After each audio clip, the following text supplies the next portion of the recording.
Evening, Global Inspiration Nation around the world. How you all doing? Hey, everybody, it's Mr. Michael Adams from Keep Inspiration Alive.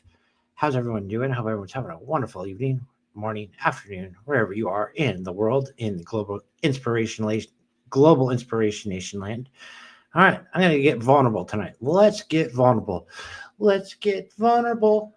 Vulnerable. Let's get vulnerable. All right. So, there's an interesting events today, corresponding of events today. First off, I started to read this book right here. It's a great book, phenomenal book, wonderful book, amazing book, right? It's called Mental and Emotional Release by Matt James and Matt James with Thriss Thorpe. I think is how you pronounce these names. Anyways, so as I'm reading this, I also had a conversation with someone in my network. We were talking about business, business dynamics, our journey, what we've been through. And this person was like, hey, someone who actually is in my network, they were saying that, like, yeah, they just heard your story recently about you getting off narcotics and how you did it. And it was really amazing and phenomenal. And that person was really blown away. And I'm like, wow, really? They're like, yeah, you should probably share your story more often. And I'm like, yeah, maybe. I kind of went down that route where I was really trying to like figure out how to tell my story about like, being on narcotics and my how I went about it to get off of it and how I did it on my own, cold turkey and all that. And then I'm like, well, I really kind of like when I start to tell that story, I've really struggled with it over the years. And I just kind of like ended up just like letting go of it. Going like, I'm just gonna let go of it because I've been trying to figure out how to tell my life story because I believe I have a really truly amazing story that my life has chain of events I've done that is very impressive. And I don't mean I toot my own horn, but at the same time, I mean to toot my own horn because it's like it's like I don't know. It was really even to myself. It was very impressive. Like I don't know how I did this, and as I kind of got off drugs, I was like really trying to piece it back, going like I'm a freaking miracle. Like how did I do that? Like apparently this is like next to impossible by people. Like so then I started dating it back, and I'm like, well, when I tried to tell my story, I end up going into victim mode. I tend to like tell it from a victim standpoint. And I don't want to do that. I ended up just kind of like letting go of it, going like, I don't know how I did this. Like, tell your story. Like, and then I start falling back into like abuse and trauma and all this stuff. But I was, again, so I'm going to correlate it to this book. I'm going to bring it to this book here in a second. Uh, I just kind of did it, right? And she's like, well, just practice telling your story. Like that's just the best way because it could probably help a lot of people. And I'm like, oh, I have no doubt in my mind that my story could save a lot of people's lives. It could, does, and will, and has saved a lot of people's lives. I just need to figure out how to like tell my story to be my, we're having a conversation about being our most authentic selves and how my story about being on narcotics, like where I was. And then once I like realized that like, hey, I could help a lot of people. I have saved a lot of people's lives. I have helped a lot of people. And it was so effortless for me when I was at my rock bottom.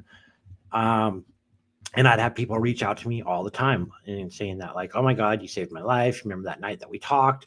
I've always been like blown away by that. Like, how did I save people's lives? I don't get it. I never really understood it. Right.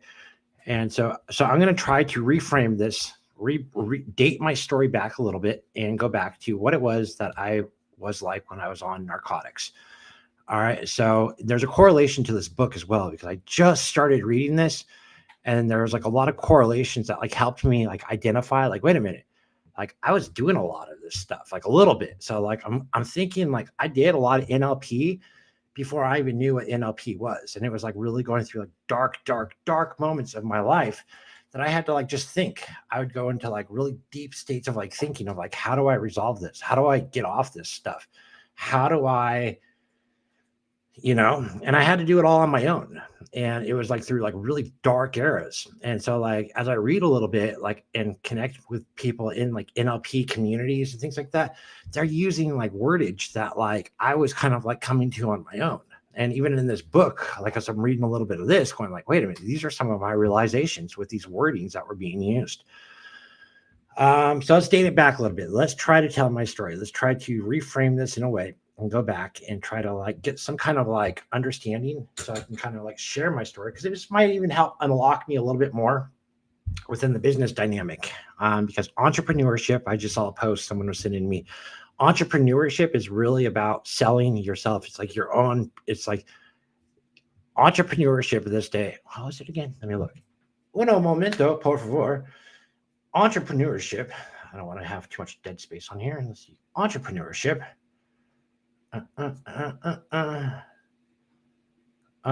Entrepreneurship is just figuring out how to get paid for being yourself. Let me repeat that because that is genius. I love this. Entrepreneurship is just figuring out how to get paid for being yourself. And it's so true. Um,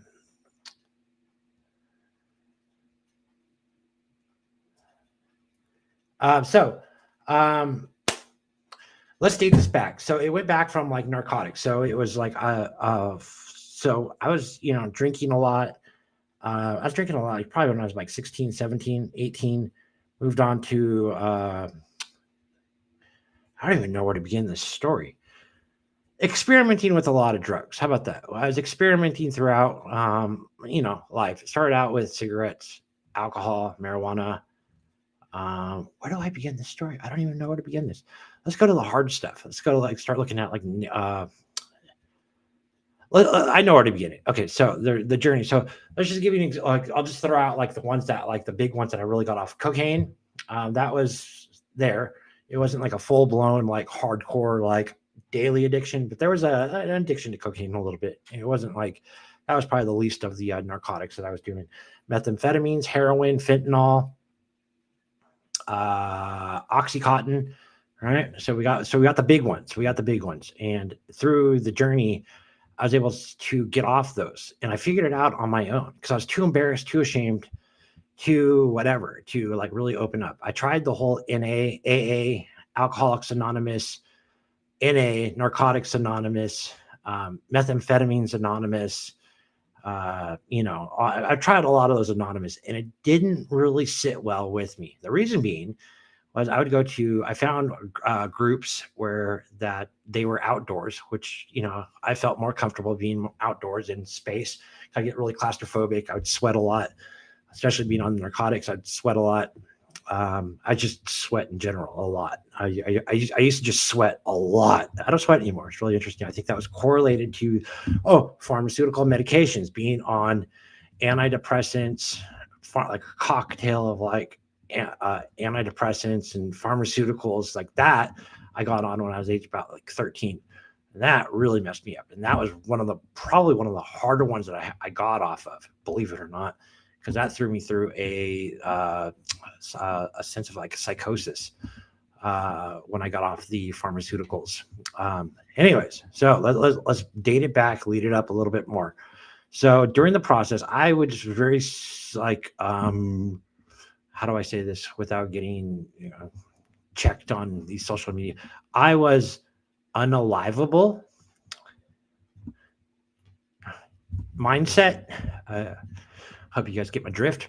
And I'm having this streamed out into a couple different places on a couple different social media platforms on Facebook and YouTube. So I know that some of them are kind of picky about what they say, and you get censored and banned, shadow banned, and a whole bunch of stuff that's not good. They put you in Facebook jail and censor you. It's ridiculous. Just telling my story, right? So I was very unalivable mindset for a very long time, most of my life, right? And then so I was put on like these antidepressant drugs, and then I started experimenting in other drugs in other areas. Okay, then I got a back injury. Back injury was right around that time when the doctors were passing the pain medication out like candy. I took advantage of that, not realizing I was really taking advantage of it because I didn't really understand like just how addictive these things really were. I was in that mindset. Well, the doctor's passing it out. Who cares? Can't be that bad, right? And on some level, I was probably justifying it. And then I kept like getting more and more and more, which turned into addiction of its own. Through this time process, I kept going on mixtures of different pharmaceuticals. During that time as well, the Oxycontin era, there was a where you could get like a three dose of kind of medicine that would give you like an extremely good high. And we figured it out. Like all the addicts figured it out. Like it was like a combination of it's a really potent but deadly one, but it really would get you like really extremely high. I was watching a documentary recently on the OxyContin, not a documentary, but a show about it. It was about pain medication, and that whole era that it went through. And it was like really interesting to watch because I was like really kind of nervous to watch it. So I wasn't sure if like I would be triggered in some way, but it's been 6.5 years since I've been off all the narcotics. And so like I've gotten a stronger mindset through the process, and I was able to watch it and it didn't like make me feel like I want to go back. It actually kind of made me kind of like angry. Like, man, that really sucks that they, they knew what they were doing, these pharmaceutical companies, and they pretty much made like this big old epidemic in our country with the opioids. So it's just kind of like, if anything, it lit a fire under my ass to like speak up about this and tell my story even more. So we figured that out during that timeline. So I went to a pharmacy. So let's see, I had just broken up with a girlfriend. She lived kind of like far away. She was in like Oklahoma or something like that. She was bipolar. It was a short period that we dated. I came back, and then I was also on heroin at the time. And I was trying to get off it. So I was taking the Suboxone. There's something called Suboxone that you take, put it underneath your tongue. It kind of helps with the withdrawals. So I was already at that point of trying to get off the drugs. And I went to the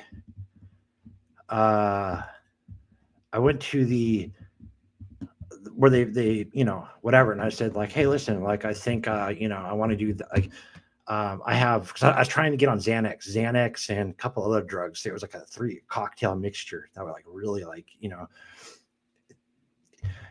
it was whatever. And then and so the mindset behind that, I ended up just changing my mindset. I started to recognize, I know I saw the numbers kind of drop on here, so I think telling this story, it's difficult, it's challenging. Okay, let me reframe this, because I'm going down a dark hole in this. Okay, I'm going down a rabbit hole in this. Mindset. Let's bring it back. Okay, it's challenging. All right, this made me realize that it was the mindset of what I did was I changed the way I spoke about drugs. I changed the way I reframed it in my head. And this book is really starting to show me that like I was probably doing NLP techniques prior to me even realizing what NLP techniques were.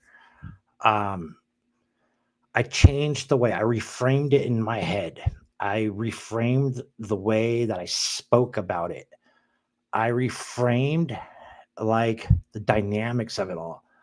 I stopped glorifying the usage. That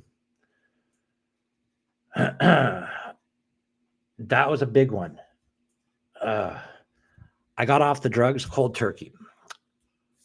I ended up realizing that I'm killing myself. I was going down, and I was going down quick. And I shifted the way that I spoke about it. I never glorified it. I remember being with friends at the time that we used to run with the to go pick up and go get our score, right? And they would always be like, "Oh man, I can't wait to get this. It's so amazing. I can't wait. It's gonna feel so good." And I'm like, "No way, man. Can't you?" And they would like ask me, and I'd be like, "No, no. Like you need to reframe that. Like seriously. Like I don't want to be on this stuff. Like this is just a transition, right?" Because I guess the Oxycontin, they changed the prescription, and so you really couldn't like get high off of it the way that you used to. And so and then they upped the price. It was like really more expensive. And then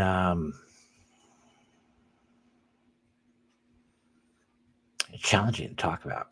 tell you that. It's challenging. This is really challenging. Um, but I guess this is the whole part of the personal growth, personal development, spiritual growth, and sharing your story and being vulnerable. It's not pleasant. It's not easy. And it's about letting go of the shame and the guilt that comes with it, and the stigmas, especially the stigmas. There's a lot of stigma like that's tied to it. And I'm a former punk rocker who doesn't give an F about, like, I had that like mindset, but even like with that, like, I don't give an F. I don't give a flying woo. There's still that stigma that's tied in it. And it's hard. It's hard to let go, especially when you radically try to change yourself, and you radically do change yourself, and you radically like change your life and turn it around and save your own life, and start being open about it and being like, whoa, wait a minute. I made a lot of decisions that like took me down a horrible path. Right. Um, and then coming to like these realizations that there's like a huge stigma, especially getting sober and clean for a while. There's a huge stigma that's tied to it. It's like an energetic stigma, and it's really hard to shake. It's doable, you know. I think like doing things like this, opening yourself up a little bit, take some time to heal, go through that process and heal, um, before like really opening up, and surround yourself with a community of people. I think that's really the most important. Um, now that I see like the numbers at zero and nobody's watching right now, as I do this live, it's easier for me to talk about. I notice when like people are like watching, when I see those numbers go up, I start going in like different routes. So I feel like when like nobody's watching, I kind of open up a little bit more. But when I see people are watching, I kind of go like, oh, kind of interesting. Um, I don't know. I'm still trying to figure that out. Anyways, it really came down to just, again, reading this book has like really made me realize, just the beginning. I've only read the introduction. I read like the first like 16 pages plus the forward, and just that alone has like made me like see within this, going like, wait a minute, like like I have a feeling I'm really gonna like this. And I've always kind of believed on some level like NLP is something, like since I started surrounding myself with NLP, going like and like listening to people in like those communities on how they talk. I'm like, wait a minute, these are like they're using a lot of wordage that like I had when I was like coming out of my spiritual awakening, like my own self-realization. I would always compare things to like being like an onion, like layers of an onion. Like we got to unravel ourselves. And it's like some of my own self-realizations were like really, really intense.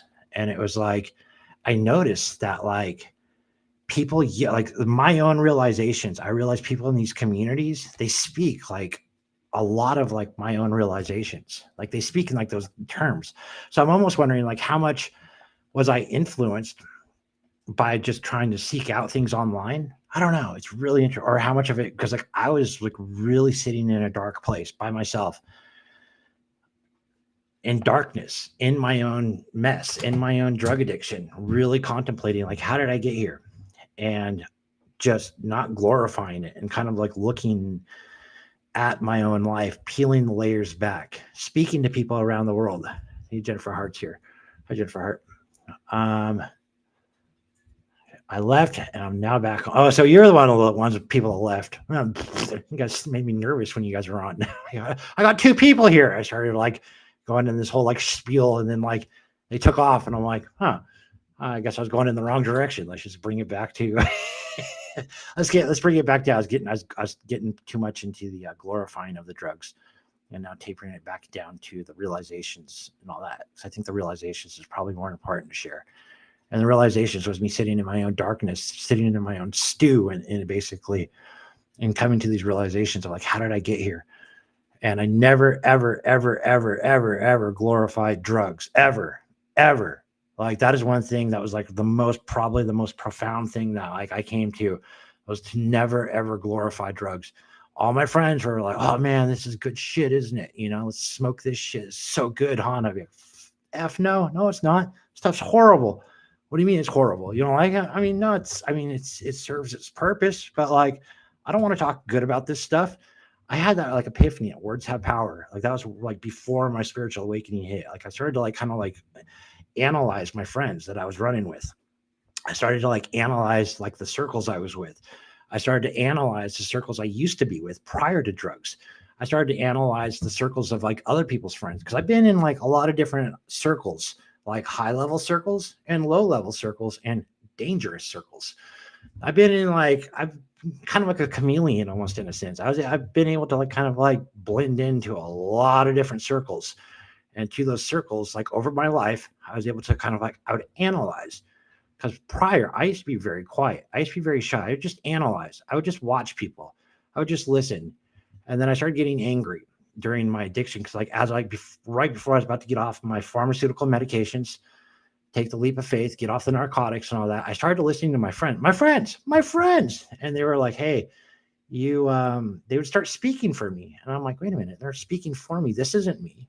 And then, so I started speaking more. Anyways, as I've been on here for 21 minutes, I'm kind of rambling and maybe going in circles. I guess like the whole point of this is very hard. It's opening up, being vulnerable, sharing the story of drugs and narcotics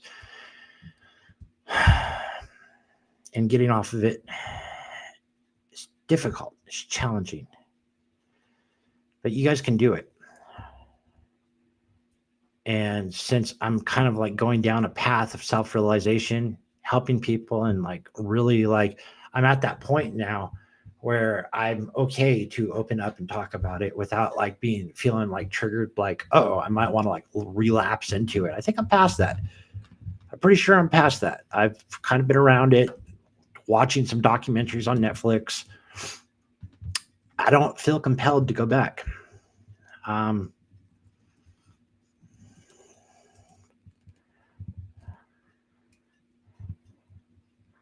Let's see. Don't let those. Oh, this is a good advice here. I don't know where this can be seen at because I'm on a couple different platforms. Don't let those vanity metrics mean anything. I was answering a message. Ha ha ha. Yeah, I gotta like tune out those vanity metrics. Good point, Jennifer Hart. I left and now I'm back. Haha. NLP, yes. Yes. So don't let those vanity metrics get to you. I gotta remember that because they do. I gotta like Angel Heart. I know who you are. How you doing? I don't know if you want me to say your name or not, but I know who you are. It took me a while to be like, you know who I was? How you doing? It's good to see you here. And Angel Heart was a part of my journey as well. If this is the person I think it is, which I think it is, and she was a witness to it, of me going through the thick of it, of being on top of the world on drugs, to my rock bottom on drugs, to the transition of me getting off drugs, to the all that. Hey, there you go, Tana Brooks. Yeah, I didn't know if you want to be anonymous or not. Yeah, so she was a part of it, and she was amazing. She was one of the few people I transferred over. It took me a little bit to transfer. She wasn't my first five because I transferred over 5 people from my old life, but I did go back and I grabbed her because like I really had to think about like who were important in my life and who were good influences in my life, and she's definitely. So if you want to go check her out, she has a few different pages. But there you go. Angel Heart on YouTube. She's a little shy right now to be doing videos, but she does. If you go look at her playlist, she has amazing playlists. I'll say that.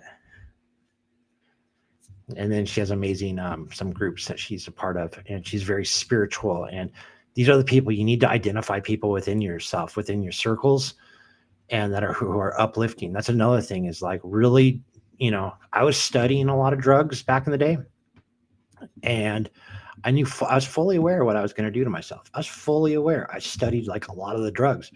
I started getting into like these circles of like drug circles.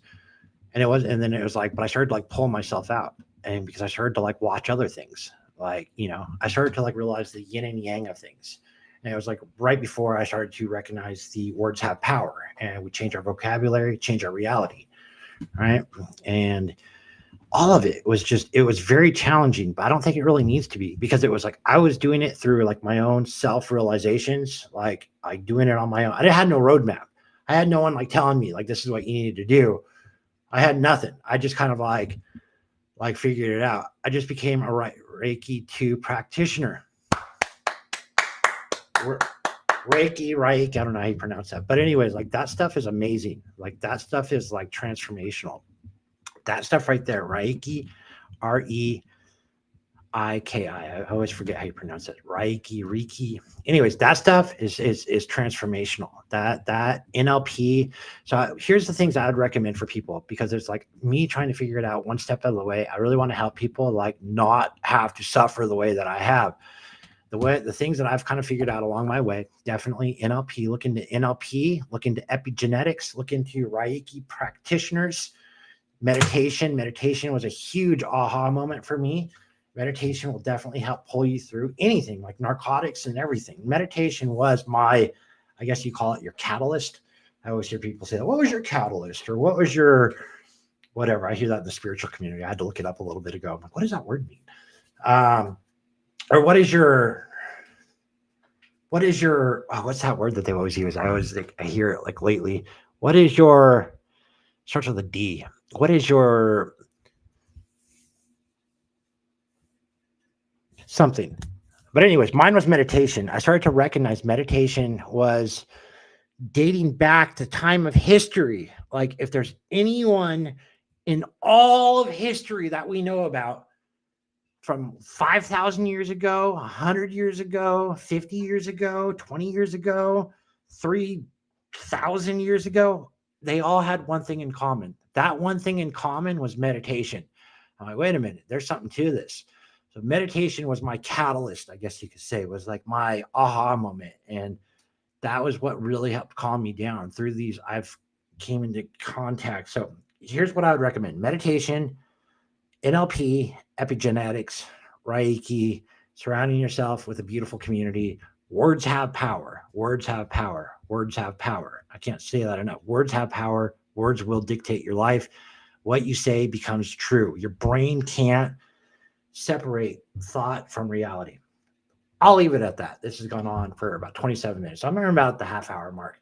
I don't like to ramble on for too much, but this is me trying to like be vulnerable, trying to share with you guys. It's challenging to be open up and talk about narcotics and do it, but you can. And I want to be that guiding voice for other people, to share my story, to like help other people go like, wait a minute, if this guy did it, I can do it. And I say to you, yes, you can, 100%. And I'd like to guide you, counsel you. I see, what is the words to use? So I'm guide, coach, counsel. I'm pretty good at talking and listening. And I like to listen and help people and guide them through. And I'm building a coaching, guiding, counseling business and doing it one step at a time, and being in my most authentic self and being comfortable in saying that I have a business and moving forward and helping people in that dynamic and learning really how to do this. I'm Mr. Michael Adams. Just keep inspiration alive.